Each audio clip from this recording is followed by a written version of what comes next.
Hi అండి, అందరికీ నమస్తే. అందరికీ మహాశివరాత్రి శుభాకాంక్షలు.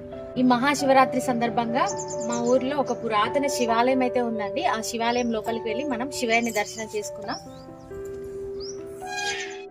మా ఊరిలో ఇది చాలా పురాతనమైన దేవాలయం అండి. ఈ దేవాలయం పైన ఒక రావి చెట్టు కూడా ఉంటుంది.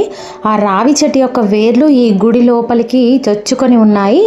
అది కూడా ఈ వీడియోలో చూద్దాము. ఓం నమ శివాయ. ఈరోజు శివరాత్రి సందర్భంగా చాలా మంది భక్తులు వచ్చి ఈ శివయ్యకు పూజలు నిర్వహించుకుంటూ ఉంటారు, అభిషేకాలు కూడా చేసుకుంటారండి. ఈ ఆలయంలో శివలింగం, నంది విగ్రహంతో పాటు అమ్మవారి విగ్రహం, అలాగే వినాయక విగ్రహం కూడా మనం ఇక్కడ చూడవచ్చండి.